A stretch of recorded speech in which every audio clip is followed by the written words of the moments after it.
అందరికీ నమస్కారం. నేను శిరీష. ప్రస్తుతం మనతో పాటు ఉన్నారు ప్రముఖ ఆధ్యాత్మికవేత్త, త్రిపుర సుందరి పీఠం దైవజ్ఞ రమాశర్మ గారు. గురుగారితో మాట్లాడతాం. నమస్కారం గురుగారు. నమస్కారం. శతమానం భవతి. గురుగారు, మాఘమాసం మొదలవుతూనే ముందుగా శ్యామల నవరాత్రులు ప్రారంభమైపోయాయి. చాలా మందికి ఒక అపోహ అనేది ఉంది. అసలు శ్యామల నవరాత్రులు చేసుకోవద్దా లేదా? కొంతమంది చేసుకుందాం అంటారు, కొంతమంది చేసుకోరు. యూట్యూబ్ పుణ్యమా అని చేసుకుంటే కొంతమందికి కీడు, లేకపోతే ఆచారమే లేదు, కొత్తగా ఇవేంటి అని చెప్పి అంటుంటారు. ముఖ్యంగా అసలు శ్యామల నవరాత్రులు, రాజశ్యామల నవరాత్రులు చేసుకోవచ్చు అంటారా? ఒకళ్ళు చేసుకుంటే విధి విధానాలు ఏంటంటారు? అసలు ఆ శ్యామల అమ్మవారి కథ ఏంటో కూడా తెలియజేయండి గురు. సంతోషం తల్లి. శ్రీ గురుభ్యో నమ. శ్రీ మహాగణాధిపతయే నమ. గురు బ్రహ్మ గురు విష్ణు గురుదేవో మహేశ్వర. గురు సాక్షాత్ పరబ్రహ్మ తస్మై శ్రీ గురవే నమ. హరితస గోత్రోత్పన్నం హరిభక్తిపరాయణం శంకర గురువరేంద్ర చరణం శరణం ప్రపద్యే. శ్రీ మహద్భ్యో గురుభ్యో నమ. సదాశివసమారంభాం వ్యాసశంకర మధ్యమాం అస్మదాచార్యపర్యంతాం వందే గురుపరంపరాం. అరుణాం కరుణాతరంగితాక్షీం ధృతపాశాంకుశపుష్పబాణచాపాం అనిమాధురైవృతాం అయూకైః అహమిత్యేవ విభావయేద్భవానీం. ఓం శ్రీమాత్రే నమః.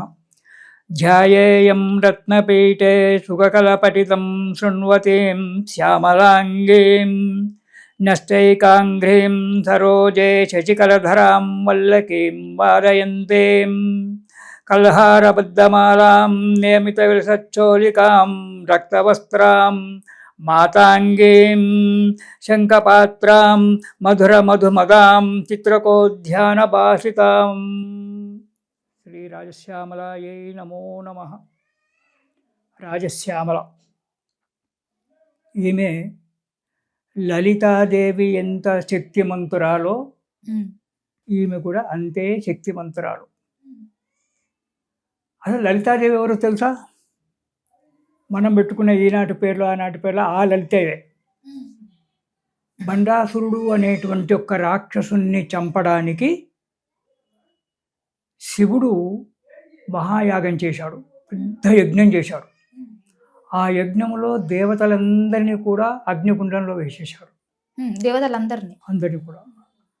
అంటే లలితాదేవి అంతకు ముందే ఉంది, ఆమె రాజరాజేశ్వరి. కానీ మళ్ళీ ఆమె ఆవిర్భవించాలి. భగవంతుడు విష్ణుమూర్తి ఒక్కడే, కానీ ఒక్కొక్క రాక్షసుని చంపడానికి ఒక్కొక్క అవతారం ఇచ్చాడు. అదేవిధంగా పూర్వములో ఉండబడేటువంటి ఒక లలితాదేవే మళ్ళీ లలితాదేవిగా అవతరించాలి. ఆమె మామూలుగా అవతరించదే. ఆమె గురించి దేవతలంతా కూడా వెళితే, అయ్యా దానికి మహాయాగం చెయ్యాలి, ఆ మహాయాగం చేస్తే అగ్నిగుండములో నుంచి అమ్మవారు జన్మిస్తుంది. ఎందుకు అగ్నిగుండంలో నుంచి ఎందుకు పుట్టాలి? ఇప్పుడు రాముడు కృష్ణుడు పుట్టినట్టు తల్లి గర్భంలో నుంచే పుట్టాలి కదా, అలా లేదు. బండాసురుడు అనేటువంటి ఒక రాక్షసుడు ఒక తల్లి గర్భంలో నుంచి పుట్టలేదు. శివుడు యొక్క 3వ కంటి అగ్నిజ్వాలల చేత మన్మథుడు భస్మమైనాడు పార్వతీదేవి కళ్యాణ సమయంలో. నేను టూకీగా చెప్తున్నాను. ఆ భస్మం పొడి అలాగే ఉంది, చనిపోయినటువంటి ఒక బూడిద అయినటువంటి ఒక బూడిద అలాగే హిమాలయ పర్వతాల దగ్గర అలాగే ఉంది. దాన్ని ఒకసారి చిత్రకర్మ అనేటువంటి దేవశిల్పి చూశాడు. ఇది మామూలు బూడిద కాదు, ఏదైనా దీనికి ఇవ్వాలి అని చెప్పి ఆలోచించి దానంతా ఒక బొమ్మగా తయారు చేశాడు దాన్ని. ఇదంతా పైనుంచి బ్రహ్మదేవుడు చూస్తున్నాడు ఈ చిత్రకర్మ చేసే పనంతా కూడా. బొమ్మను చేశాడు. బొమ్మను చేసి ప్రాణప్రతిష్ఠ కూడా చేశాడు ఆ బొమ్మకి. అంటే అప్పుడు క్షణంలో పెరిగేవాళ్ళు కదా, వాడు పెరిగాడు. అది చూసి బ్రహ్మదేవుడు బండా అన్నాడు. అంటే బండ అంటే ప్రాకృత భాషలో బాగు అని అర్థం. మంచి పని చేశావు దాన్ని బండ అంటారు ప్రాకృత భాషలో. వానికి బండాసురుడు బండు అనే పేరే వచ్చేసింది. ఇక ఆ బండు పెద్దగా వదిలిపెట్టాడు, చిత్రకర్మ వెళ్ళిపోయాడు. ఇక వీడు చెట్లలో పడి ఏడ్చాడు, పెరిగాడు, పెద్దగా అయ్యాడు. అప్పుడు శుక్రాచార్యుడు దగ్గర తీసి వీనికి అన్ని విద్యలు నేర్పించి, శుక్రాచార్యుడు రాక్షస గురువు కదా, అన్ని విద్యలు నేర్పించి చేసి నువ్వు తపస్సు చేసుకోరా నాయన అన్నాడు. వీడు తపస్సు చేశాడు. తపస్సు చేసిన తర్వాత బ్రహ్మదేవుడు వచ్చి ఏం వరం కావాలో కోరుకోరా అంటే, నాకు చావద్దు. రాక్షసులు కోరుకునేది మొట్టమొదటి యొక్క కోరిక ఇదే, మాకు చావు ఉండొద్దు, మేము ఎవరి వల్ల చనిపోకూడదు, ఎవరు చంపొద్దు, మాకు చావు ఉండొద్దు, అందరు నా చేతిలో ఓడిపోవాలి, ప్రపంచమంతా కూడా విశ్వమంతా నా చేతిలో ఉండాలి. సరేరా, విశ్వమంతా నీ చేతిలోనే ఉంటుంది, మరి నీకు చావు అనేటువంటిది ఉండాలి కదా, పుట్టినప్పుడు చావాలి, జననం ఉన్నప్పుడు మరణం కంపల్సరీ ఉండాలి. కాబట్టి నువ్వు జన్మించావు కాబట్టి దానికి మరణం కావాలంటే వాడు ఆలోచించి ఏం చేశాడంటే, నేను అయోనిజుని, ఒక తల్లి గర్భంలో నుంచి నేను పుట్టలేను, అలాగే తల్లి గర్భంలో నుంచి పుట్టనటువంటి యొక్క స్త్రీ చేత నేను చేస్తానన్నాడు. కోరిక ఎంత పెద్దదో ఆలోచించు. నేను తల్లి కడుపులో నుంచి పుట్టలేదు, ఒక బూడిదలో నుంచి పుట్టాను. అలాగే తల్లి కడుపులో నుంచి పుట్టనటువంటి అయోనిజ అయినటువంటి ఒక స్త్రీ చేతిలో నాకు మరణం కావాలి అన్నాడు. అంటే అటువంటి స్త్రీ పుట్టదు, నన్ను చంపదు అని విని కోరిక, సంతోషం. సదాస్తు అలాగే అన్నాడు. అన్న తర్వాత వాడు వచ్చేసాడు, వరాలు పొందాడు. వాడు పొందిన వానికి శక్తులన్నీ వచ్చేసాయి. ఒక కుడి చేతి నుంచి విషంగుణ్ణి, ఎడమ చేతి నుంచి విశుక్రుణ్ణి పుట్టించాడు, ఒక చెల్లెను పుట్టించాడు, కాపురం చేస్తున్నాడు. తర్వాత పెళ్లి 4 భార్యలు పెళ్లి చేసుకున్నాడు. వానికి 30 మంది కుమారులు. విశుక్ర, బండాసుడు, విశుకుడు, ఈ ముగ్గురు కూడా దేశాన్నంతా ప్రపంచమంతా కూడా 3 పురాలను నాశనం చేస్తున్నారు. వీడు ఒకడు విశుక్రుడు, ఒకడు విషంగుడు. వాళ్ళు ఏం చేస్తారంటే ఆ ముగ్గురు అన్నదమ్ములు కూర్చొని ఆలోచించేసి, మనం ఇవన్నీ చంపొద్దు, మనం చేతితో కత్తి పట్టుకొని ఎవరిని చంపకూడదు, ప్రజలు మానవులు కానీ దేవతలు కానీ పుట్టొద్దు, అలా చెయ్యాలన్నారు.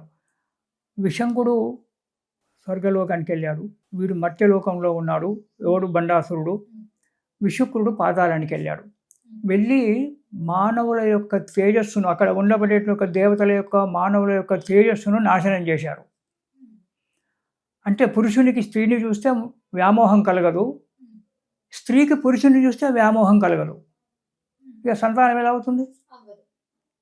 అలా నాశనం చేసుకుంటూ వచ్చారు. ఉన్న వాళ్ళని మనం చంపేద్దాం యుద్ధంలో. ఇక వాళ్ళ సంతానం అనేటువంటిది ఎవరికి సంతానం ఉండదు. దేవతలు పెరగరు, ఇటు మానవులు పెరగరు, అటు పాతాళ లోకంలో ఉండే వాళ్ళు పెరగరు. మనం ఇష్టారాజ్యంగా చేయొచ్చని వీళ్ళు ముగ్గురు ప్రపంచాన్ని నాశనం చేస్తుంటే, అప్పుడు దేవతలంతా కూడా బ్రహ్మదేవునికి వెళ్తే, అయ్యా ఇటువంటి వరాలు ఇచ్చి కూర్చుంటావు నువ్వు, దానికి పరిహారం ఏంటి అన్నారు. నాకు తెలియదు, వరం ఇవ్వడమే నా వంతు, కానీ నాకు తక్కిన విషయాలు నాకు తెలియదు. అక్కడి నుంచి విష్ణుమూర్తి దగ్గరికి వెళ్ళారు. విష్ణుమూర్తి కూడా అదే అన్నాడు. ఎట్లా అంటే, శివుని దగ్గరికి పోతే వాడు అన్నాడు, వాడిని చంపడం చాలా కష్టము, వాడు మహావరాలు కోరాడు, అయోనిజ కావాలి ఇప్పుడు. అంటే ఒక స్త్రీ గర్భములో నుంచి పుట్టనటువంటి ఒక స్త్రీ కావాలి, అది యవ్వనమతి, 16 ఏళ్ళ వయసు ఉన్నటువంటి ఒక అమ్మాయే కావాలి. ఎలా చేద్దామంటే అది సాధ్యమయ్యే పని కాదు, దాని గురించి మహాయాగం చెయ్యాలి అన్నాడు. మహాయాగం చెయ్యాలి అంటే చెయ్యండి అన్నారు. చెయ్యనంటే మీరందరూ ఆహుతి కావాలి, దేవతలంతా కూడా. ఆహుతి అంటే నేను స్వాహ అని చెప్పినప్పుడు మీరు అగ్నిగుండంలో పడిపోవాలి. నేను స్వాహ అని చెప్పగానే అగ్నిగుండంలో మీరు ఇంద్రాయ స్వాహ అంటే ఇంద్రుడు అగ్నిగుండంలో పడాలి. అంటే ఎవరి పేరు చెప్తే వాళ్ళు వెళ్ళి అగ్నిగుండంలో పడిపోవాలి. మీరే కట్టెలు, మీరే సమిదలు. సమిదలు అంటే కట్టెలు, మీరే సమిదలు. నేజీ సముద్రమే నాకు ఇది, నేను హోమం చేస్తుంటాను.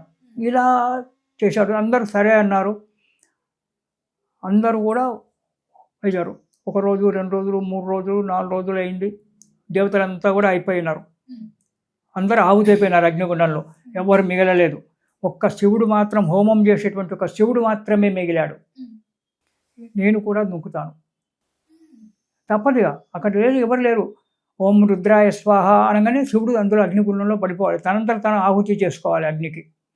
అలాంటి సమయంలో అగ్నిగుండంలో నుంచి చిదగ్ని కుండ సంభూత దేవకార్య సముద్యత ఉద్యద్భాను సహస్రాభ చతుర్బాహు సమన్విత. అగ్నిగుండంలో నుంచి అమ్మవారు మెల్లగా తల్లి కడుపులో నుంచి ఎలా బయటకు వస్తుందో అలా శిరస్సుతోటి బయటకు వస్తుంది. ఇది మనకు లలితా సహస్రనామాలలో ముందున్నటువంటి ఒక 5-6 శ్లోకాలలో అమలుతారు. చిదగ్ని కుండ సంభూత దేవకార్య సముద్యత ఉద్యద్భాను సహస్రాభ చతుర్బాహు సమన్విత. 1,000,000 మంది సూర్యులు ఒకేసారి ఉదయిస్తే ఎలాంటి వెలుతురు ఉంటుందో అలాంటి వెలుగుతో ప్రకాశిస్తుంది అమ్మవారు. 4 చేతులు, 4 చేతులలో ఒక చేతిలో పాశము, అంకుశము, తర్వాత ఇవి తీసుకొని ఆమె అది ఆగ్ని నుంచి వస్తుంది అమ్మ అగ్నిగుండంలో నుంచి పైకి వచ్చింది. రాజశ్యామలమ్మ వారు. రాజశ్యామల కాదు, లలితాదేవి. లలితాదేవి. లలితాదేవి అగ్నిగుండంలో నుంచి పైకి వచ్చింది. వచ్చిన తర్వాత నన్ను ఎందుకు పిలిచామంది. ఆమె భర్తనే శివుడు, కానీ అక్కడ శివుడు అర్థాన్ని లేదు, అక్కడ దేవత ఆమె. శివుడు ఒక హోమం చేసేటువంటి ఒక వ్యక్తి. సరే, బండాసురుడు అనే వాడు ఉన్నాడు, వాడిని చంపాలి, వాడు ఈ విధంగా ఘోరం కోరుకున్నాడు అన్నాడు. సరే చంపుతాను. మరి నేను ఎక్కడ ఉండాలి? నేను ఒక్కదాన్ని కాదు, నా ఎంబడి కోటాను కోట్లైనటువంటి ఒక సైన్యం ఉంది. అందరూ ఆడ సైన్యమే, ఒక్క మగ పురుగు లేడు. లలితమ్మవారు అంటుంది. లలితమ్మవారికి ఆమెకున్నంత కోటాను కోట్ల సైన్యం అంతా కూడా ఆడ సైన్యమే. మరి ఇదంతా ఎక్కడ పెట్టుకోవాలంటే అప్పుడు మళ్ళా మయుడు, దేవశిల్పి, విశ్వకర్మ ఇద్దరు బయలుదేరి వెళ్ళి తిరిగి సుధా సముద్ర మధ్యస్థిదే, సుధా సముద్రంలో ఒక ద్వీపాన్ని వెళ్ళుకొని, అదే మణిపుర ద్వీపం. అక్కడ ఆమెకు పెద్ద లంకంత కొంపలు కట్టించారు, పెద్ద పెద్ద ఇండ్లు కట్టించారు అమ్మవారు ఉండడానికి. అక్కడ ఉంది. అప్పుడు ఆమె శరీరం నుంచి రోమంలో నుంచి దేవతలంతా కూడా ఉద్భవించారు. ఆమె ఎప్పుడైతే అగ్నిగుండంలోంచి పైకి వచ్చిందో, అగ్నిగుండంలో పడ్డటువంటి ఒక ఇంద్రాది దేవతలు వాళ్ళంతా కూడా మళ్ళీ జన్మించారు, మళ్ళీ అందరూ జీవించే ఉన్నారు. అప్పుడు ఆమె ఆ మణిపురంలో చింతామణి గృహంలో అమ్మవారు కూర్చొని సైన్యానంతా సృష్టించింది. ఆమె సంకల్పంతో సైన్యమంతా కూడా వచ్చేసింది, మామూలు సైన్యం కాదు. అష్టభైరవులు, 8 మంది భైరవులు, ఒక్కొక్క భైరవునికి మళ్ళీ 8 మంది పరిచారకులు, వాళ్ళకి 8 మంది, వాళ్ళ ఇట్లా 16 కోట్ల భైరవులు, 8 మంది యోగినులు, మాతృకలు అంటారు. 8 మంది మాతృకలు, బ్రాహ్మి, మాహేశ్వరి, చైవ, కౌమారి, వైష్ణవి, వారాహి, చాముండి, మహాలక్ష్మి, అష్టమాతృక, 8 మంది మాతృకలు. ఆ 8 మాతృకలకు మళ్ళీ ఒక్కొక్కరు 8 మంది చెప్పిన వీళ్ళు 16 కోట్ల మంది మాతృకలు, చిన్న వాళ్ళను యోగినులు అంటారు. యోగినులు, ఇటు భైరవులు, వీళ్ళు 16 కోట్లు, వాళ్ళు 16 కోట్లు, 32 కోట్ల మంది సైన్యం అయిపోయింది. వాళ్ళు ఉండడానికి ఎంత పెద్ద ఆవరణ కావాలి, ఎంత పెద్ద పట్టణం కావాలి. అందరికీ అన్నీ నిర్మించి ఇచ్చేశారు విశ్వకర్మ. అమ్మవారు ఉండడానికి మాత్రం చింతామణి గృహము అనేటువంటిది ఒక చింతామణి అంటే అది కోరుకున్న కోరికలు తీర్చేదాన్ని చింతామణి అంటారు. అలాంటి గృహాన్ని అమ్మవారి కట్టించి ఇచ్చారు. ఆమె తర్వాత ఆమె 14 అంతస్తు 9 అంతస్తులు ఉన్నటువంటి ఒక చక్రం మీద కూర్చుంది, ఒక సింహాసనం మీద కూర్చుంది. అదే శ్రీచక్రం. ఒక్కొక్క ఆవరణ ఒక్కొక్క చుట్టుగా ఇట్లా ఉండి 9 అంతస్తులు ఉంటుంది. అది శ్రీచక్రం 9 అంతస్తులు ఉంటుంది. ఆ 9 అంతస్తుల మీద త్రికోణాకారం మీద ఒక మంచం ఉంటుంది. ఆ మంచాన్ని 5గురు, ఆ సింహాసనాన్ని 5గురు బ్రహ్మలు మోస్తుంటారు. ఆ సింహాసనం మీద, రత్న సింహాసనం మీద లలితాదేవి కూర్చుండి ఉంటుంది. కూర్చుండి ఉండి ఆమె ఏమనుకుంది, మరి రాజుగారు ఉన్నప్పుడు మంత్రి ఉండాలి. ఈ 32 కోట్ల వీళ్ళ మంది వాళ్ళు కాకుండా ఇంకా వేరే వాళ్ళందరినీ కంట్రోల్ చేయడానికి జనరల్ ఉండాలి, సైన్యాధికారి ఉండాలి అని చెప్పి అనుకొని అప్పుడు ఆమె ఆలోచన చేస్తే అమ్మవారి యొక్క కుడి భుజములో నుంచి రాజశ్యామలాదేవి పుట్టింది. రాజశ్యామలాదేవి ఎట్లా పుట్టిందో ఇప్పుడు మీకు, అమ్మవారి యొక్క కుడి భుజములో నుంచి రాజశ్యామలాదేవి పుట్టింది. ఎడమ భుజంలో నుంచి వారాహిదేవి పుట్టింది. అందుకే వారాహి నవరాత్రులు చేసుకుంటా రాజశ్యామల. తర్వాత గోర్లలో నుంచి నకులీదేవి పుట్టింది. ఆమె శ్వాసలో నుంచి అశ్వారూఢాదేవి పుట్టింది. ఆమె చిరునవ్వులో నుంచి గణపతి పుట్టాడు. ఇలా ఒక్కొక్కరిని ఏ సమయానికి ఎవరు కావాలో మనందరిని సృష్టించుకుంటూ వచ్చేసింది అమ్మవారు. ఈ రాజశ్యామల అనేట ఆమె కుడి భుజంలో నుంచి పుట్టింది. ఆమె నలుపు రంగులో ఉంటుంది, శ్యామల. అందుకే ఆమె శ్యామల, నలుపు రంగు. అంటే అంత నలుపు కాదు, అంత తెలుపు కాదు, మామూలుగా శ్యామ వర్ణంగా ఉంటుంది అమ్మవారు, శ్రీకృష్ణుడి వర్ణంగా శ్యామంగా. ఆమె చేతిలో వీణ ఉంటుంది, ఎప్పుడు వీణ వాయిస్తుంటుంది. పాశాంకుశ అవన్నీ కూడా అమ్మవారి దగ్గర, ధనుస్సు, పంచ అవన్నీ కూడా అమ్మ దగ్గర ఉంటాయి. ఆ అమ్మవారు రాజశ్యామలాదేవి ఉద్భవించింది. తల్లి ఏం చెయ్యాలి అండి. ఆమెకు 16 సంవత్సరాలు, లలితా త్రిపుర సుందరికి. షోడశ వర్షాత్ భవేత్ కన్య, ఎప్పుడు 16 వర్షాలే. సూర్యచంద్రాదులు ఉన్నంత వరకు లలితా త్రిపుర సుందరి 16 సంవత్సరాల వయసే ఉంటుంది. అంతే, అంతకంటే పెరగలిగా తగ్గదు. రాజశ్యామల 15, 1 సంవత్సరం తక్కువ. వారాహిదేవి 14 సంవత్సరాలు. ఇట్లా వాళ్ళని సృష్టించింది. రాజశ్యామల సృష్టించగానే నువ్వు నాకు సలహాలు ఇచ్చేదానికి మంత్రిగా ఉండు అని చెప్పింది. రాజశ్యామల అమ్మవారిని రాజశ్యామలదేవి లలితా త్రిపుర సుందరికి సలహాలు ఇవ్వాలి. మంత్రి అయినప్పుడు అన్ని సలహాలు ఇస్తుండాలి కదా.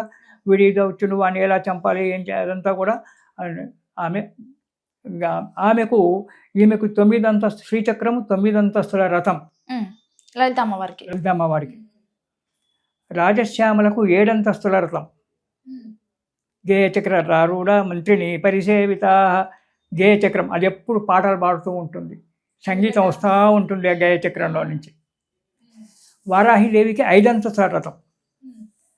ఆమె కీరచక్ర రారూఢ దండనాల పురస్కృత. 5 చక్రాలేమో. కీరచక్రం, చక్రం అంటే రథం అని అర్థం. కీరము అంటే పంది. వారాహిదేవి పంది ముఖంగా ఉంటుంది, వారాహ ముఖంగా ఉంటుంది. ఈమెదో కథ ఉంది, మళ్ళీ ఈ రాజశ్యామలో కథ ఉంది. అవి చెప్పుకుంటే మనకు సాయంకాలం అయినా తీరదు. అది ఈ వారాహిదేవికి వరాహముఖం కాబట్టి ఆమె సైన్యం అంతా కూడా వరాహముఖంగానే ఉంటుంది. ఆమె రథాన్ని కూడా వరాహాలు పందులే లాగుతుంటాయి. ఆమెకు సైన్యాధికారి పదవి ఇచ్చింది వారాహిదేవికి. ఆమె ముఖం కోపం కానీ అమ్మ, మనసు మాత్రము వెన్న. వారాహిదేవి ముఖం చూస్తే భయంకరం అవుతుంది, మనసు మాత్రం నవనీతం. అమ్మా అని చెప్పి దండం పెడితే నేనున్నాను రా నీ పక్కన అంటుంది. అలాంటి వారాహిదేవి. అయితే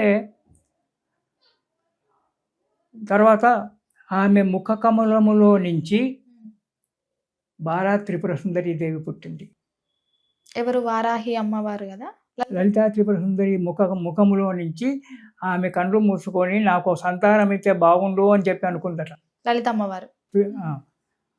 అనుకుంటే అప్పుడు ఆమెకు బాలా త్రిపుర సుందరి దేవి పుట్టింది. నవవర్షాత్ భవేత్ కన్యా బాలా త్రిపుర సుందరి. ఆమెకు 9 ఏళ్ళే. ఎప్పుడు నా ఇష్టమైన దేవత, నేను పూజ చేసుకునేటువంటి ఒక దేవత ఆ బాలా త్రిపుర సుందరి. ఎప్పుడు 9 వయసు లంగా పరికిని వేసుకొని హాయిగా చెంగా తిరుగుతూనే ఉంటుంది. మరి ఇక్కడ నుండి వచ్చి ఇక్కడ ఎక్కడుందో ఆమె కూర్చొని నేను చెప్పే కథ అయిన ఎప్పుడో 2 దెబ్బలు నెత్తిలో కొడుతుంది తప్పు చెప్తే. ఆ బాలా త్రిపుర సుందరి ఆమె ముఖంలో నుంచి బండాసుని యొక్క శక్తిని మంత్ర విద్యను పాడు చేయడానికి, విఘ్నం చేయడానికి గణపతిని సృష్టించింది లలితా త్రిపుర సుందరి. ఇలా ఒక్కొక్కరిని నకులీదేవి వీళ్ళందరినీ ఎంతోమంది దేవతలను పుట్టించింది. వాళ్ళంతా కూడా దేవతలు. అయితే లలితా త్రిపుర సుందరికి మనం ఆశ్వీజ మాసంలో, అంటే మన దసరా ముందు నవరాత్రులు చేసుకుంటాం, దేవి నవరాత్రులని. కొందరు లలితా త్రిపుర సుందరి అంటారు, కొందరు కాళిక అంటారు. ఏమైనా అంతా ఆమె యొక్క రూపమే. ఆ 9 రోజులు చేసుకుంటాం.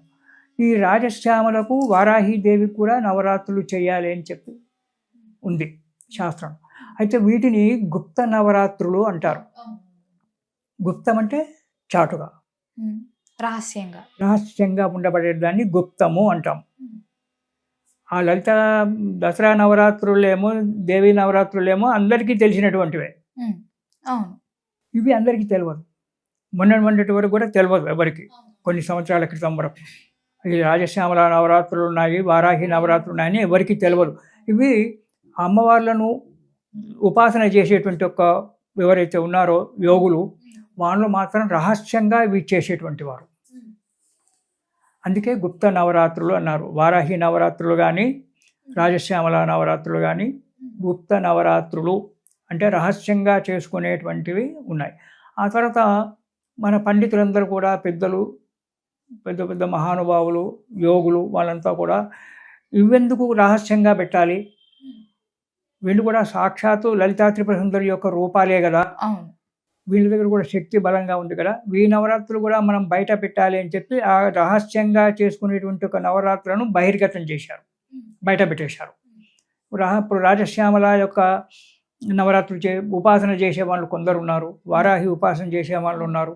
వాళ్ళు మనకు బయటపడరు, సామాన్యంగా బయటపడరు, ఎక్కడో ఒక చోట బయటపడతారు. కానీ ఇప్పుడు ఎవరమైనా మేము చెప్పుకోవడానికి లేదు, నేను ఉపాసన చేస్తున్నా, అమ్మవారు నాకు ఇది ఉందని మేము చెప్పుకోం ఎవరం. కానీ అవసరమైతేనే తప్పదు అనుకున్నప్పుడే ఆ విషయాన్ని బయటపెడతాం. అలాగే రాజశ్యామల నవరాత్రులు చేసేటువంటి వాళ్ళు కానీ, వారాహి నవరాత్రులు చేసేటువంటి వాళ్ళు కానీ, చండీ మా ఉపాసన చేసేటువంటి వాళ్ళు కానీ బయటికి కనబడరు.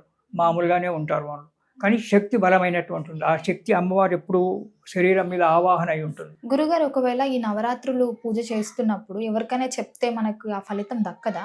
ఎందుకు దక్కదు? అంటే ఇప్పుడు గుప్తంగా ఉండాలి, చెప్పకూడదు. దూరంగా ఉండాలి అంటే దాన్ని బహిర్గతం చేసుకోవద్దు.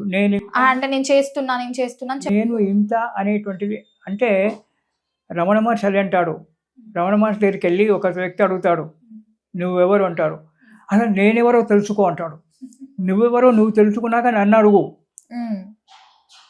నీ ఒక ఇంగ్లీష్ అతను వచ్చి నీ పేరేంటి, నువ్వేం చేస్తున్నావు అంటే నువ్వెవరో నీకు తెలుసా అంటాడు రమణ మహర్షి. అంటే ఆయన ఆ నేను గురించి ఆలోచన చెయ్యి, నేనెవరిని నీకు బయటపడతావు. నేనులో నేను, అన్ని నేనులకు నేను. ఇక్కడ నువ్వు నువ్వు నువ్వు అనేటువంటి వాళ్ళం ఇక్కడ ముగ్గురం లేము, ఒక్కరమే ఉన్నాం. కానీ 3 అవతారాలు ఇచ్చాం. అదేవిధంగా నేను అనేటువంటి ఒక పదార్థాన్ని ఎప్పుడైతే మనం వాక్యాన్ని మనం మర్చిపోతామో అప్పుడు ప్రపంచమంతా ఒకటే ఉంటుంది. అక్కడ భేదభావాలు రావు, కొట్లాటలు రావు, భేదభావాలు రావు, ఏది రాదు. అంతా నిష్కల్మషంగా నిరామయంగా సంతోషంగా కాలం గడుపుతాం. కానీ అది మనం మరవం. ఇది కలియుగం. అలాగే నవరాత్రులు చేస్తున్నామని చెప్పొచ్చు. ఆ మూలమంత్రం ఏదైతుందో అది చెప్పొద్దు. అది రహస్యం. నేను శ్రీ విద్య చేస్తున్నాను, అందరికీ తెలుసు, చాలామందికి తెలుసు. కొందరు రకరకాలుగా వాడుకుంటారు. ఎవరిష్టం వాళ్ళది. ఎలా అయినా నన్ను అనుకోని, నాకు బాధ లేదు. నేను చేసేది నా అమ్మవారిని నేను నిష్కల్మషంగా నాకు చేతనైనంత ఆమె సేవ చేస్తున్నాను. కానీ ఆ బాలాత్రిపుర సుందరి యొక్క మూలమంత్రం బయట పెట్టడానికి వీల్లేదు. పెడితే అది పనిచేయదుగా, నాకు జన్మలా కూడా పనిచేయదు. అది బయట పెట్టకూడదు. సందర్భాలలో చెప్తుంటాం, వాగ్బీజము, కామబీజము, శక్తి బీజము అని ఇట్లా చెప్తుంటాం. కానీ ముఖ్యమైన ఒక అక్షరాలు ఏవైతే ఉంటాయో అవి మాత్రం బయటపెట్టు. ఈ రాజశ్యామలైనా అంతే. రాజశ్యామలాదేవి కూడా 3 అక్షరాల బీజాక్షరాల మంత్రం ఉంది అమ్మవారికి. వారాహిదేవికి 3 అక్షరాల బీజమంత్రం ఉంది. అవి మాకు తెలుసు, అవి మనసులోనే ఉంటాయి. ఇప్పుడు హోమం చేసినప్పుడు అవి చేసినప్పుడు మనసులో తలుచుకొని పైకి వారాహి స్వాహ, రాజశ్యామల స్వాహ, ఆ బీజాక్షరాలు 3 మాత్రం మనసులోనే అనుకుంటుంటారు. బయటికి చెప్పం. అది చెప్పినప్పుడు మాకు ఫలితం ఉండదు. అవి బహిర్గతం చేయకూడదు. అందుకే గుప్తము, రహస్యంగానే ఉంచాలి. మూలమంత్రాలు ఏవైతే ఉంటాయో అవి రహస్యంగానే ఉంచాలి, కానీ బహిర్గతం చేయొద్దు. జపం చేసుకుంటాం, ఆ శక్తి మాలో నిమిడీకృతమవుతుంది. అయితే మరి మూలమంత్రం లేకుండా జపాలు నవరాత్రులు చేసుకోవచ్చునా? గురువుగారు మీకంటే మూలమంత్రం ఉంది, మీ గురువుగారు ఇచ్చారు, మీరు సాధించారు, మీరు చేసుకుంటున్నారు మంచిగా, మరి మాకెలా అనేటువంటి ఒక సమస్య జనాలలో వస్తుంది. అలాంటప్పుడు మనకు పెద్దలు ఋషులు ఏం చెప్పారంటే మూలమంత్రమే కావాలని లేదు నవరాత్రులకు. స్తోత్ర పారాయణం ఉంది, స్తోత్రాలు రాశారు. ఇప్పుడు కాళిదాసు, తర్వాత మన శంకర భగవత్పాదులు, వీళ్ళంతా కూడా రకరకాలైన స్తోత్రాలు, ప్రతి దేవతల మీద స్తోత్రాలు రచించారు ఎంతోమంది మహానుభావులు. ఆ స్తోత్రాలు చదువుకొని కూడా పూజ చేయొచ్చు ఈ నవరాత్రులు. ఇది వారాహి రాజశ్యామల నవరాత్రులు చేసుకోవడం వల్ల ఏం ఫలితం వస్తుంది? లలిత ఇప్పుడు దసరా నవరాత్రులు చేస్తున్నామంటే దాంట్లో ఒక్కొక్క రోజుకు ఒక్కొక్క అవతారం వస్తుంది, ఒక్కొక్క దేవతను మనం పూజిస్తున్నాము, దానివల్ల ఎంతో ఫలితం ఉంది అని చెప్పి మనం చెప్పుకుంటున్నాము. అలాగే రాజశ్యామల కూడా ఒక్కతే కాదు. రాజశ్యామల, మాతంగిని, మంత్రిని, మేఘశ్యామల, శుకశ్యామల, బీనాశ్యామల, ఇట్లా వీళ్ళు కూడా 8 మంది ఉన్నారు. రాజశ్యామల చేస్తే అనుకున్నటువంటి ఒక కార్యక్రమాలన్నీ కూడా జరిగిపోతుంటాయి హాయిగా, ఎలాంటి ఆలోచన లేకుండా ఆమె చేసుకుంటాయి.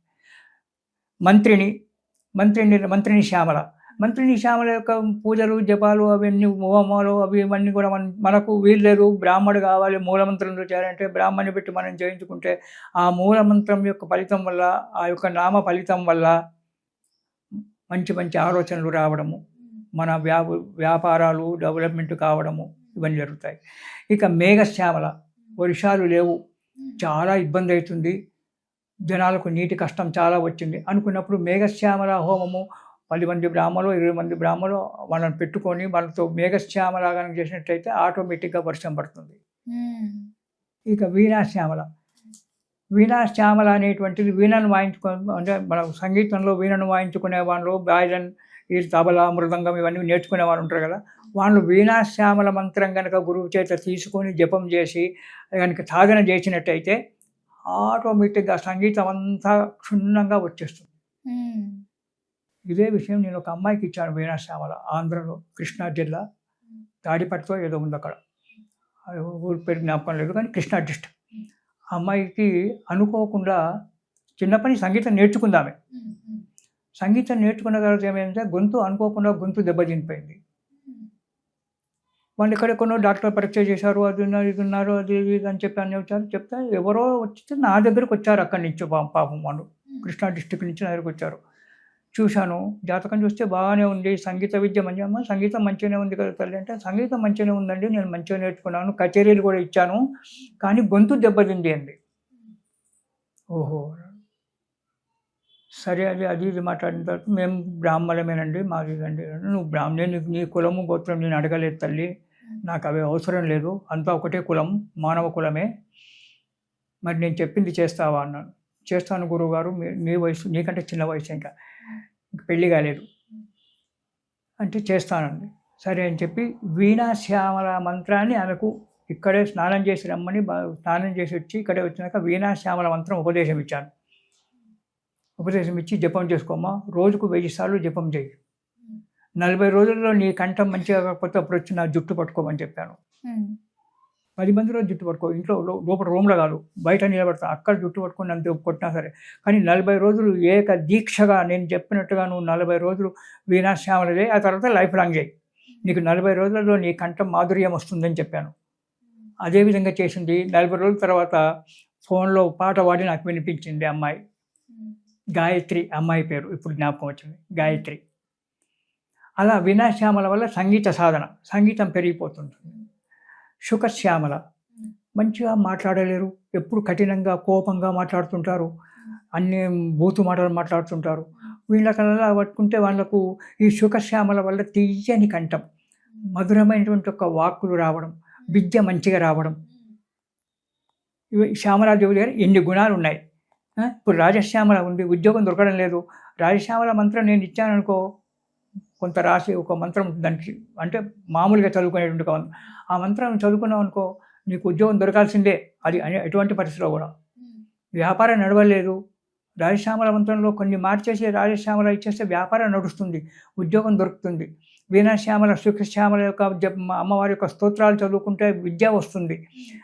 రాజశ్యామల విదేశాలకు పోవాలని కుతూహలం ఉంది, పాస్పోర్ట్ దొరకడం లేదు, షాపింగ్ కావడం లేదు. రాజశ్యామల మంత్రాన్ని కొద్దిగా దాన్ని మార్చడం అనేటువంటిది మీరు చేయడానికి వీల్లేదు, అది సాధన ఉన్నటువంటి వాడే మార్చాలి. దాన్ని కొద్దిగా మార్చేసి ఆ మంత్రంగా స్తోత్రం నీకు ఇచ్చినామనుకో, చదువుకున్నాం అనుకో, విదేశాలకు వెళ్ళిపోతాం. ఇన్ని పనులు చేసేటువంటిది రాజశ్యామల. కాబట్టి రాజశ్యామల నవరాత్రులు మనం చేసుకుంటున్నాను.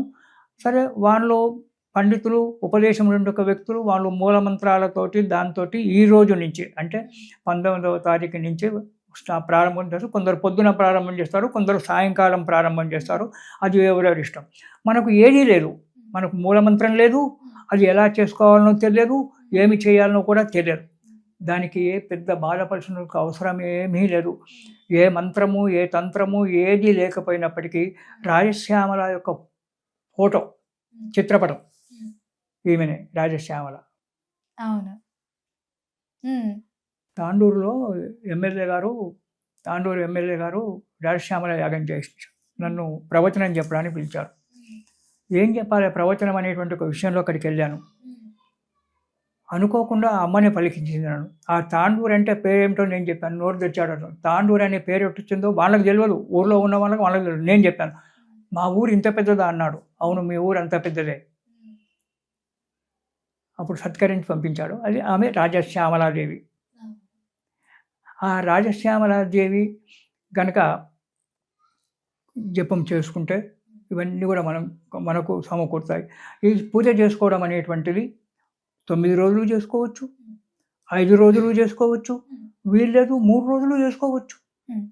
ఎలా చేసుకోవాలి? 5 రోజులు, 9 రోజులు చేసుకోవచ్చు, 5 రోజులు చేసుకోవచ్చు, 3 రోజులు కూడా చేసుకోవచ్చు, మన శక్తిని బట్టి.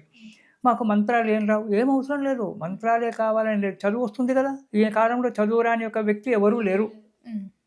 స్తోత్రాలు ఉన్నాయి, అమ్మవారి యొక్క స్తోత్రాలు ఉన్నాయి, అమ్మవారి యొక్క అష్టోత్తర నామాలు ఉన్నాయి, సహస్రనామాలు ఉన్నాయి. అంతకంటే ముఖ్యమైనటువంటివి షోడశనామాలు, 16 నామాలు ఉన్నాయి అమ్మవారికి, రాజశ్యామలకు. లలితా త్రిపుర సుందరీదేవి ఆమెను ప్రేమగా ముద్దుగా పిలుచుకునేటువంటి ఒక 16 నామాలు అమ్మవారికి. వారాహిదేవికి 6 నామాలు, 12 నామాలు ఉన్నాయి. ప్రేమగా ఇప్పుడు పిలుస్తాము చిట్టి, బుజ్జి, అమ్మ, తల్లి అని మనం బిడ్డలను ఏ విధంగా ప్రేమతో పిలుచుకుంటామో అలాగే లలితా త్రిపుర సుందరీదేవి రాజశ్యామలను ప్రేమగా పిలుచుకునేటువంటి ఒక అమృతమైనటువంటి యొక్క 16 నామాలు ఉన్నాయి. ఆ నామాలతో కూడా అమ్మవారి యొక్క సేవ చేసుకోవచ్చు. మూలమంత్రమే కావాలని లేదు. కాకపోతే ఎలా చేసుకోవాలంటే అమ్మవారి ఫోటో పెట్టుకోండి. ఆ ఫోటో కూడా దొరకడం లేదు. కలశం పెట్టండి.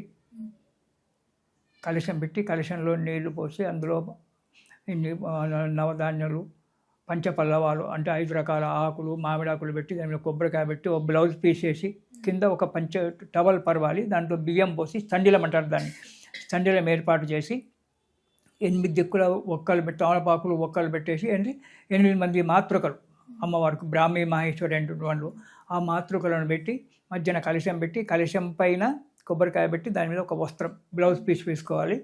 వేసుకున్న తర్వాత ముందర ఒక నారికేళం, కొబ్బరి కుడక ఒకటో రెండో పెట్టి అందులో పసుపుతో గౌరమ్మని చేసి పెట్టండి. కొబ్బరి కుడకలో అదే రాజశ్యామల అవుతుంది. పెట్టేసి అక్కడ రాజశ్యామల దేవిని ఆవాహన చేయమన్నారు గురువుగారు. ఎలా ఆవాహన చేయాలి, మాకు మంత్రం రాదు కదా. ఆవాహన మంత్రాలన్నీ వేరే ఉంటాయి, అవి వేద మంత్రాలు. అది గురువుగారి చేత మేరని నేర్చుకో. అలా కాదు, రాజశ్యామలామావాహయామి, మంత్రిణీమావాహయామి, సుఖశ్యామలామావాహయామి, మేఘశ్యామలామావాహయామి అనుకుంటూ అక్షింతలు వేసుకుంటుంటే అమ్మవారు వచ్చి అక్కడ కూర్చుంటుంది. ఆ 8 పేర్లని మనం నామాలు జపించుకుంటే 16 నామాలు చెప్పి అమ్మవారిని పిలిస్తే అక్కడ అమ్మవారు వచ్చి కూర్చుంటుంది. తర్వాత పసుపు, కుంకుమ, పూలు అవన్నీ పెట్టి పండ్లు రోజు ఒక రకం నైవేద్యం పెట్టండి, మీకు తోచిన నైవేద్యం. 9 రోజులు చేయలేదు, రేపు పంచమి నుంచి చేయండి 5 రోజులు, రేపటి నుంచి 5 రోజులు చేసుకోండి, ఎల్లుండి నుంచి 5 రోజులు చేసుకోండి, లేదా ఒక 3 రోజులు చేసుకోండి, చివరి 3 రోజులు. అంటే గురుగారు ఈ రోజు నుంచే ప్రారంభం అవుతుంది కాబట్టి ఒకవేళ ఈరోజు చెయ్యని రేపటి నుంచి కూడా చేయండి. దశమి వరకు, రేపటి నుంచి దశమి వరకు చేయండి. దశమి నాడు ఉద్యాపన చేయండి. చేసి ఆ రాజశ్యామల అష్టోత్తర నామాలు, మీకు సెల్ ఫోన్ ఉంటే సెల్ ఫోన్లో స్తోత్రనిధి అనేటువంటి యాప్ ఉంటుంది. అందులో మీకు రాజశ్యామల యొక్క అష్టోత్తర నామాలు, సహస్రనామాలు ఇవి దొరుకుతాయి. లేదా మార్కెట్లో పుస్తకాలు కూడా దొరుకుతున్నాయి ఈనాడు. ఇవి చేసుకొని చదువుకుంటూ అమ్మవారికి పూజ చేయండి. చేసి నైవేద్యం పెట్టండి. మీకు వీలైతే ఒక పూట భోంచేయండి, లేదు కాదండి మా ఆరోగ్యాలు బాగాలేవు 2 పూటలు హాయిగా భోంచేయండి. కాకపోతే మత్తు పదార్థాలు, మాంసము, ఇటువంటి తామస వస్తువులు అంటారు వీటిని. అంటే శరీరాన్ని, మనసును కంట్రోల్ ఉంచవు అవి తినడం వల్ల. కాబట్టి మనసు అది తామస వస్తువులు కాబట్టి ఏకాగ్రత కుదరదు కాబట్టి అవి తినడం వల్ల కోపతాపాలు పెరిగిపోతాయి. కాబట్టి అవి తినకుండా ఉండి మామూలుగా సాత్విక ఆహారం తీసుకుంటూ అమ్మవారికి రోజు పాయసం నైవేద్యం పెట్టుకుంటూ ఉంటే నవరాత్రులు అయిపోతాయి. కానీ మీరు ఏ ఆచారం పాటించినా పాటించకున్నా మనస్సు ముఖ్యం. నాకు పెళ్ళి కావాలి, నాకు బంగ్లా కావాలి, నాకు కారు కావాలి, నా పక్కింటోడు నాశనం అయిపోవాలి, నేను పెద్ద ఇటువంటి కోరికలు ఉన్నా అమ్మ నీ దయ, మనకేం తక్కువ ఉందో ఆమెకు తెలుసు కాబట్టి అవి మనకి ఇచ్చేస్తుంది. కోరవలసిన అవసరం లేదు. నిష్కామంగా చేయాలి సేవ. నిష్కామంగా ఎప్పుడైతే భగవంతుని యొక్క సేవ చేస్తామో వాళ్ళకు మన విషయం అంతా కూడా తెలుసు. మన జీవనం ఇచ్చినటువంటి వాళ్ళు కాబట్టి మన జీవితం వాళ్ళకి తెలియదా? తెలుసు. కాబట్టి వాళ్ళు మనకి ఏది ఎప్పుడు కావాలో అది అప్పుడు తీసుకొచ్చి మన ముందర పెడతారు. కానీ నాకు ఈ కోరిక ఉంది, నా కొడుకు పెళ్లి కావాలి, నా బిడ్డ పెళ్లి కావాలి, నాకు కోట్ల రూపాయలు రావాలి, పక్కింటోడు నాశనం కావాలి, నా శత్రువైనా మానవుడే, వాడైనా వీడే, నువ్వైనా మానవుడు. కాబట్టి అటువంటి కోరికలు, ఎలాంటి కోరికలు లేకుండా అమ్మా నీ దయ అనేటువంటి ఒక భావన చేత కనుక ఆమె సేవ చేసుకొని అష్టోత్తర నామాలో సహస్రనామాలో చేయండి. మీకు వీలైతే రోజుకో టెంకాయ కొట్టి నైవేద్యం పెట్టండి. అది కూడా మాకు కాదండి 2 పండ్లు పెట్టండి. అది కూడా కాదండి 2 ఇంత చక్కెర దీంట్లో ఉంటుంది, ఆ చక్కెర నైవేద్యం పెట్టండి. అమ్మ తృప్తి పడుతుంది. అందుకే భగవంతుడు ఏమంటాడు, పత్రం పుష్పం ఫలం చేయవ, నువ్వు నాకు బంగారం పెట్టి ఆ బంగారు హారాలు వేసి నాకు ఈ పువ్వులు పెట్టి ఆ పువ్వులు పెట్టి పూజ చేయాలని ఏం లేదురా నాయన. మనస్సు అనేటువంటి ఒక పూజను నాకు అర్పించు. కామ క్రోధ లోభ మోహ మదమాశ్చర్యాలని పోవడానికి నాకు పోవాలి అని చెప్పి కోరుకో. అంతేగాని ఈ కోరిక ఆ కోరిక నీకు ఎప్పుడు ఏది కావాలో నడుస్తా. అది నా చేతిలో ఉంది. సేవ చేసి నువ్వు మనస్ఫూర్తిగా సేవ చేయి, నీకు అన్నీ నేను ఇస్తానని భగవద్గీతలో కృష్ణుడు చెప్తాడు. అదేవిధంగా ఇక్కడ అమ్మవారు కూడా నువ్వు కోరుకున్నటువంటి కోరకు నీకేం కావాలో నేను అది ఇచ్చేస్తా అని చెప్తుంది. కాబట్టి ఈ రాజశ్యామల పిల్లలు చదువు రావడం లేదు, పిల్లలను కూర్చుండబెట్టు. ఒక్కొక్క నామాన్ని చెప్పుకుంటూ వాళ్ళతో అక్షింతలు వేయించు, పువ్వులు పెట్టించు, ఒక్కొక్క పువ్వు పెట్టించు.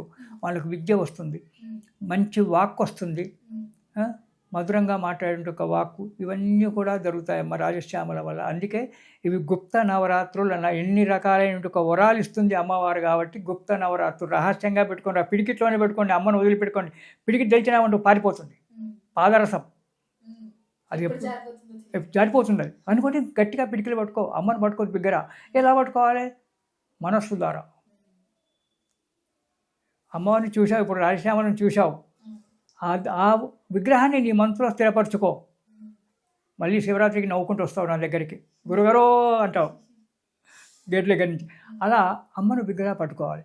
ఇక అమ్మవారి 16 నామాలు లలితా త్రిపుర సుందరేవి ముఖ్యంగా ప్రేమతో పిలిచినటువంటి ఒక నామాలు ఏంటంటే సంగీత యోగిన్యై, శ్యామాయై నమః, శ్యామలాయై నమః, మంత్రనాయికాయై నమః, ఓం మంత్రిణ్యై నమః, ఓం సచివాయై నమః, ప్రధాన్యై నమః, శుకప్రియాయై నమః, వీణావత్యై నమః, వైనిక్యై నమః, ఓం ముద్రిణ్యై నమః, ఓం ప్రియాంకప్రియాయై నమః, నీపప్రియాయై నమః, కదంబిన్యై నమః, కదంబ వనవాసిన్యై నమః, సదా మదాయై నమః.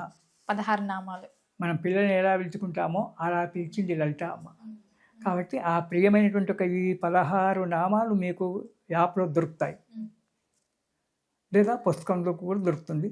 అవి తెచ్చుకొని రోజు కలశానికి పూజ చేసుకొని అమ్మవారికి విగ్రహం ఉంటే విగ్రహం పెట్టుకొని అభిషేకం చేయండి. విగ్రహం లేకుంటే ఫోటో పెట్టుకోండి. ఫోటో లేకుంటే కలశం మీదనే ఆవాహన చేసి ఇంత పంచామృతం చిలకరించి, ఇంత నీళ్లు చిలకరించి, ఉంటే వీలైతే టెంకాయ కొట్టండి, లేకుంటే లేదు. ధూపము దీపము నైవేద్యము మీరు వండుకో. పాయసం కూడా రోజు చేయలేమండి అనుకుంటే చక్కెర నైవేద్యం పెట్టండి చాలు, అమ్మ తృప్తి పడుతుంది. గురుగారు, చాలా మంది రోజులలో అంటే కొంతకాలం నుంచి మీకు ఆచారం ఉందా, ఆచారం ఉంటేనే చేస్తారు, ఆచారం లేకపోతే చెయ్యరు అని అనుకునే ఆచారం అనేటువంటిది ఏదమ్మా, ఇవన్నీ మనకు సనాతనాచారాలే. కొత్తగా పెట్టినటువంటి ఆచారం ఇప్పుడు కొత్తగా చేసుకునే వాళ్ళు కూడా చేసుకోవచ్చు, ఎవరైనా చేసుకోవచ్చు. నీకో ఆచారము నాకో ఆచారం అని లేదు. కాకపోతే ఎందుకు మాకు వంతన లేదు, మేము చెయ్యలేమని అంటారంటే ఎప్పుడో ఏదో ఆ సమయంలో జరుగుంటుంది వాళ్ళకు. అది మనసులో పెట్టుకొని ఇది చేస్తే మాకు విధంగా జరిగింది, అందుకే మేము చెయ్యం, మా ఇంట్లో చెయ్యం అనేటువంటి ఒక భావన. అంతేగాని ఆచారం నీకైనా నాకైనా ప్రపంచం భారతదేశం మొత్తం ఒకటే రకం ఆచారం, కానీ ఆచారాలలో భేదం లేదు, మంత్రాలలో భేదం లేదు, మనసులలోనే భేదభావాలు. అంతేగాని ఏ దేవుణ్ణైనా ఎవరినైనా మనస్ఫూర్తిగా సేవ చేస్తే అంతా ఏకో దేవ కేశవ. ఆకాశం నుంచి వర్షం, పెద్ద వర్షం పడుతుంది, ఆ నీళ్ళన్నీ భూమిలోకి పోతున్నాయి, భూమిలో ఇనికినటువంటి ఒక నీళ్ళన్నీ మళ్ళీ సముద్రంలోనికి పోతున్నాయి. అవన్నీ ప్రపంచంలో ఎంతోమంది దేవతలు ఉన్నారు, అన్ని దేవుళ్ళకు చేసిన నమస్కారం వాని ఒక్కనికే చెందుతుంది, ఆదిశక్తి ఒక్కదానికే చెందుతుంది. నువ్వు రాజశ్యామ అనుకో, వారాహి అనుకో, ఎల్లమ్మ అనుకో, మల్లమ్మ అనుకో, కాళిక అనుకో, కాత్యాయని అనుకో, నువ్వు ఎవరనుకున్నా సరే ఉన్నది ఒకటే ప్రకృతి, ఆమెనే రాజరాజేశ్వరి. ఆ రాజరాజేశ్వరికి చెందుతుంది. ఏ దేవునికి నమస్కారం చేసినా రాజరాజేశ్వరుడు అయినటువంటి ఒక శివునికే చెందుతుంది. వాళ్ళిద్దరు ఆది దంపతులు. అందుకే ఇక్కడ లలితాదేవికి కామేశ్వరి అనేటువంటి ఒక పేరుంది. ఆ కామేశ్వరుని యొక్క భర్త కామేశ్వరుడు, కామేశ్వరుడు, లలిత కామేశ్వరుడు. ఇట్లా మనము యద్భావం తద్భవతి. ఏ భావనతో నీవు పూజ చేస్తావో ఆ భావన నీవు చెందుతుంది. కోరికలు కోరకుండా నిష్కల్మషంగా అమ్మా నీ దయ అనేటువంటి ఒక భావన చేత గనక రాజశ్యామలాదేవిని కనుక కొలిచినట్టయితే కోరిక వస్తుంది. కాళిదాసుకు చదువు రాదు కదా, మూర్ఖుడు, తను కూర్చున్న కొమ్మను తను నరుక్కునేటువంటి ఒక మూర్ఖుడు అతను. అలాంటి వారికి భార్య గురువై మంత్రోపదేశం చేసింది, రాజశ్యామల మంత్రం ఇచ్చింది అమ్మవారు. పోయి కాళికాదేవి గుళ్ళో కూర్చొని వానికి ఏమీ అని వస్తలేదు. రాజశ్యామల అనొస్తలేదు. అబే అబే అబే అబే అని ముట్టుకుంటున్నాడు. ఇంతలో అమ్మవారు గ్రామ పర్యటన చేసి వచ్చింది. వచ్చిన తర్వాత అరే తలుపు తీరా అని తీయలేదు. ఏం కావాలి? విద్య కూడా కాదు, మిద్దె. కాళీ మిద్దె కాలిండా వీడు కాలిండా? కాళీ మిద్దె కాళీ నాకు విద్య నీవు తల్లి అని చెప్పి అనాలి కదా, అది వానికి అనడం లేదు. అంత మూఢుడు వాడు కాళిదాసు. అప్పుడు అమ్మవారు తెలుసుకుంది, ఓహో వీడు విద్య గురించి వచ్చాడు, ఆయన భార్య పంపించింది, ఆమెకు చరిత్ర మొత్తం తెలిసిపోయింది. తలుపు తీరా నీ నాలుక మీద రాస్తాను. అమ్మో తలుపు తీస్తే నువ్వు నన్ను నిలగొట్టి నువ్వు లోపల కూర్చుంటావు, నేను తలుపు తీయా ఎట్లా రామరే? ఈ సందులో నుంచి నాలుక బయటికి పెడతా. కొన్ని గుళ్ళలకు తలుపుకు సందులు ఉంటాయి కదా, ఆ సందులో నుంచి నాలుక బయటకు పెడితే అమ్మవారు దాని మీద బీజాక్షరాలు రాసింది. వెంబడే అతనికి విద్య వచ్చేసింది. ఆ విధంగా జయ మాతంగ తనయే జయ నీలోత్పలధ్యుయే జయ సంగీత రసికే జయ లీలా సుఖప్రియే అన్నాడు మొట్టమొదటి శ్లోకం కాళిదాసు చెప్పినటువంటిది. చతుర్భుజే చంద్రకళావతంసే కుచోన్నతే కుంకుమరాగశోణే పుండ్రేక్షు పాశాంకుశ పుష్పవాన హస్తే నమస్తే జగదేకమాత. తలుపు తీయంగానే మొట్టమొదటి కాళిదాస మహాకవి చెప్పినటువంటి అమ్మవారిని చూసి ఇది చెప్పాడు. తర్వాత మాతంగిని శ్లోకం చెప్పాడు. ఆ తర్వాత శ్యామల దండకని చెప్పాడు. ఇలా మహాకవి అయిపోయినాడు. ఈ రాజశ్యామల దగ్గర అంత ఉంది. అతనికి ఏమీ తెలియదు, ఏ కోరిక లేదు మనసులో. విద్యని కాళీ అని చెప్పి భార్య చెప్పింది. కాళీ నాకు విద్య కావాలని అడుగురా నాయన అని చెప్పింది. అది అనొస్తలేదు. విద్య కాలే కాళీ మిద్య. వచ్చిన తర్వాత మళ్ళీ ఒకనాడు కూర్చున్నాడు, జపం చేస్తున్నాడు. మళ్ళీ అమ్మవారు గ్రామ పర్యటన చేసి వచ్చింది. వచ్చి తలుపు తీరా అంది. అమ్మవారు కోపం కోహం రెండే అయింది సంస్కృతంలో. ఎవడరా రెండముండా కొడుకు లోపల కూర్చున్నాడు, తలుపు తీయ అన్నది. తమేవాహం న సంశయ. అమ్మా నేను కొడుకునే, నువ్వే రెండముండవు. రెండే అంటే రెండముండ, వెంట్రుక లేనటువంటిది. ముండ అంటే వెంట్రుక లేనటువంటి ఒక శిరస్సు. రెండ అంటే బలం లేనటువంటిది. నువ్వే ముండవు, నేను కొడుకును బాగానే ఉన్నా, నిన్ను నువ్వే తిట్టుకుంటున్నావు తల్లి, ఎందుకు తిట్టుకుంటావు అని అడిగినాడు. అంత పాండిత్యం వచ్చేసింది. కోహం రెండే, ఎవడరా రెండో కొడుకు లోపల కూర్చున్నవాడు తలుపు తీ అన్నట్టు. అమ్మవాడు కోపం వచ్చి తమేవాహం నువ్వే నేను, నేనే నువ్వు, నువ్వే నేను, నేనే నువ్వు, నువ్వు రెండవు, నీ కొడుకు నేను అయిపోయాడు. అంటే అంత లీనమైపోయినాడు అనమాట. అలా అంత శక్తి మనకు లేదు, ఇప్పుడు మనం పాటించలేము. ఉండేవాళ్ళు లేరని చెప్పి అనను. చాలామంది ఉన్నారు, వాళ్ళు బయటికి కనబడరు, బయటికి రారు. తాడేపల్లి రాఘవనారాయణ శాస్త్రి గారు బాలా త్రిపుర సుందరీ దేవిని చంకలెత్తుకొని తిరిగినటువంటి ఒక మహానుభావుడు. ఈయన నడవలేకపోతే బాలా త్రిపుర సుందరీ దేవి చేయబట్టుకొని నడువురా అంది రాఘవనారాయణ శాస్త్రిని. ఈ కాలంలో మొన్నటి వరకు మొన్న పోయినాడు బాలా త్రిపుర సుందరి. అతని ఇంట్లో తిరిగాడింది. అతను పండుకొని నిద్రపోతుంటే ఆమె మాట్లాడింది, వచ్చినవని జవాబిచ్చింది. రాఘవనారాయణ శాస్త్రి గొంతు ద్వారా అతను జవాబు చెప్తాను. నిద్రపోతుండే ఉన్నాడు. ఆ వచ్చిన వాడు ఎవడో తెలియదు, అతను అడిగిందేమో తెలియదు, అతను జవాబు చెప్పిందేమో అంతా బాలా త్రిపుర సుందరి చెప్పింది. పక్కన కూర్చొని జోకొడుతుంది రాఘవనారాయణ శాస్త్రి. ఈనాటి కూడా అటువంటి మహానుభావులు ఉన్నారు. అటువంటి సాంప్రదాయం ఉన్నటువంటి ఒక భారతదేశం మన. అందుకే వేదభూమి, కర్మభూమి మనది. అలాంటి నవరాత్రులు ఎవరైనా చేసుకోవచ్చు. నువ్వు నేను అనేటువంటి భేదం లేదు. వంతన ఉంది, వంతన లేదంటే కాదు. శుచి శుభ్రత, రోజు తలస్నానం చేయడము. ఈ వారం రోజులు మాత్రమే. ముత్తైద ఉన్నటువంటి ఒక స్త్రీ ప్రతిరోజు తలస్నానం చేయకూడదు. సుమంగళి ఎప్పుడు కూడా తలస్నానం చేయకూడదు, ప్రతిరోజు చేయకూడదు తలస్నానం. వారానికి ఒక రోజు 2 రోజులు మీ యొక్క శరీర ప్రకృతిని బట్టి చేసుకోవాలి. కానీ ప్రతిరోజు సుమంగళి కనుక ప్రతిరోజు తలస్నానం చేసి ఎంటికలు దులిపితే ఆ ఇంట్లో దరిద్రమే, డబ్బు నిలబడదు. ఇది కూడా మీకు ఇంట్లో. కాబట్టి ప్రతిరోజు తలస్నానం చేయకూడదు. మామూలు స్నానం. ఒక కేరళ వాళ్ళది రాక్షసత్వం. కేరళ మహిష్మతీపురం కాబట్టి వాళ్ళు ఒక్క వాళ్ళే అక్కడ ప్రకృతిని బట్టి వాళ్ళు రోజు తలస్నానం చేస్తారు. తలకు కొబ్బరి నూనె పెట్టుకుంటారు వాళ్ళు. వంటలలో కూడా కొబ్బరి నూనె వాడతారు వాళ్ళు. కొబ్బరి నూనె తలకు మనం కూడా పెట్టుకుంటాం, కానీ అక్కడ వంటకు కూడా కొబ్బరి నూనె వాడతారు. కాబట్టి వాళ్ళు ప్రతిరోజు అక్కడి వాళ్ళకు మాత్రమే ప్రతిరోజు స్నానం. మనకు లేదు. మనము వారానికి 2 సార్లు మన శరీర ప్రకృతిని బట్టి సుమంగళి వారానికి 2 సార్లు చేయాలి. అంతేగాని ప్రతిరోజు తలస్నానం చేయకూడదు ముత్తైదవ, ఆ ఇంటికి దరిద్రం. ఇది మనకు పెద్దలు చెప్పినటువంటి ఒక విషయం. తర్వాత ఇలా అయితే దీక్షలో ఉన్నప్పుడు మాత్రం ప్రతిరోజు తలస్నానం. ఇప్పుడు 9 రోజులు దీక్షలో ఉన్నాం, ఇప్పుడు ప్రతిరోజు తలస్నానం చేయాలి. శుభ్రమైన ఒక బట్టలు కట్టుకొని, కొత్త బట్టలే కావాలని మొగన్ని బాధ పెట్టొద్దు. ఉన్న బట్టలలో మంచి శుభ్రంగా ఉతుక్కొని కట్టుకొని, భార్యాభర్తలు ఇద్దరు మగవాళ్ళు కానీ ఆడవాళ్ళు అందరూ చేసుకోవచ్చు. ఇద్దరు కూర్చొని ఆ రాజశ్యామలాదేవిని 9 అంటించి ఈరోజు సాయంకాలం కూడా పెట్టుకొని అమ్మవారిని చేసుకోవచ్చు. ఈ రోజు నుంచి 9 రోజులు కానీ, లేదా 5 రోజులు కానీ, లేదా చివరి 3 రోజులు కానీ అమ్మవారిని సేవించి ఆమెను ఉద్యాపన చేసి, మీకు వీలైతే 10 మందికి పసుబొట్టు ఇవ్వండి ముత్తైదులను పిలిచి.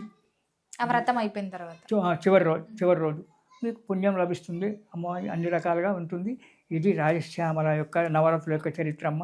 ఆ రాజశ్యామలాదేవిని మంచిగా మనసులో నిలుపుకొని మనం కనుక చేసుకున్నట్టయితే సకల సంపదలు, చెప్పాను కదా ఆమె ఎన్ని రకాల వరాలు ఇస్తుందో, ఇవన్నీ కూడా మనకు పొందుతుంటాం, చేస్తుంటాం. కాబట్టి అందరూ కూడా చేసుకోండి, సంతోషంగా ఉండండి. ఇది శుభం. గురుగారు, మొత్తం మీద ఆ రాజశ్యామల అమ్మవారి గొప్పతనాన్ని తెలియజేసి ఆధ్యాత్మిక పరంగా మాకు ఎన్నో తెలియజేశారు. ధన్యవాదాలు. సంతోషం తల్లి, శుభం.